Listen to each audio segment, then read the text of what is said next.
அஸ்ஸலாமு அலைக்கும் வரஹ்மத்துல்லாஹி வரகாத்துஹு. இன்றைக்கி பார்த்தீங்கன்னா நம்ம கசினுக்கு வந்துட்டு நம்ம வீட்டில் விருந்து இருக்கிறனால காலையிலே குக்கிங்கை ஸ்டார்ட் பண்ணிட்டேன்.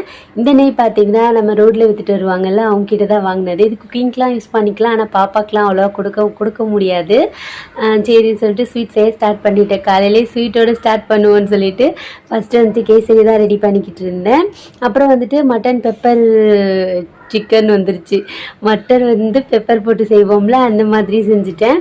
அப்புறம் கடைசியில் வந்துட்டு கேசரியில் மில்க் மேட் ஊற்றினா கொஞ்சம் நல்லா இருக்குமா, அதனால் மில்க் மேடே ஊற்றி கொஞ்சம் நட்சையும் வறுத்து போட்டோன்னு வைங்களேன், நம்ம ஸ்வீட்டோட வேலை முடிஞ்சு போச்சு. காலைல கெஸ்ட்டு வந்தாலே கொஞ்சம் ஹரிபரியாக தான் இருக்கும்ல, நம்ம ஸ்கூலுக்கு காலைல பிள்ளைங்களை கிளப்புற மாதிரி. அதுவும் எங்கள் அம்மா இருக்காங்க பார்த்திங்கன்னா, கரெக்டாக எல்லாமே பர்ஃபெக்டாக செஞ்சு முடிச்சிடணும், இல்லைன்னா அவ்வளோதான் அவங்களுக்கு கோவம் வந்துடும்.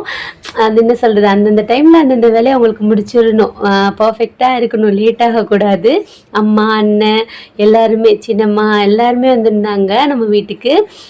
ஃபஸ்ட்டு பார்த்தீங்கன்னா பொண்ணு மாப்பிள்ளைக்கு காலைல பூரி சுட்டுட்டு கிரேவி மாதிரி ரெடி பண்ணி கொடுத்துடலான்னு சொல்லிட்டு அதை தான் ரெடி பண்ணிக்கிட்டு இருந்தேன். அப்புறம் எல்லோரும் வந்தனால நமக்கு வந்துட்டு வேலை மிச்சம் தானே, ஆளாளுக்கு ஒவ்வொரு வேலை செய்வாங்க, கொஞ்சம் ஹெல்ப்பாக இருக்கும். அந்த மாதிரி தான் எங்கள் சின்னம்மா தான் பார்த்தீங்கன்னா குக் பண்ணாங்க, எங்கள் அண்ணன் பார்த்தீங்கன்னா ஹெல்ப் பண்ணிக்கிட்டு இருந்தாங்க. இன்றைக்கி தாழ்ச்சா வச்சுட்டு நெய் சோறு, அப்புறம் பார்த்தீங்கன்னா சிக்கன் அப்படியே பெரட்னாப்பில் வச்சுருந்தோம். சூப்பராக இருந்துச்சு. இது பார்த்தீங்கன்னா எங்கள் ஊரில் மோஸ்ட்லி இந்த மாதிரி தான் கல்யாணத்துக்குலாம் ஃபஸ்ட்டெல்லாம் செஞ்சு கொடுப்பாங்க.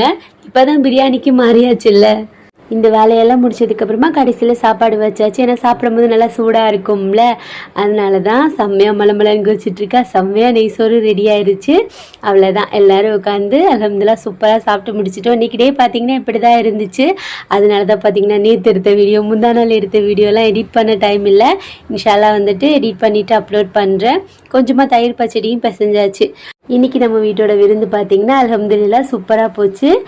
அவ்வளோ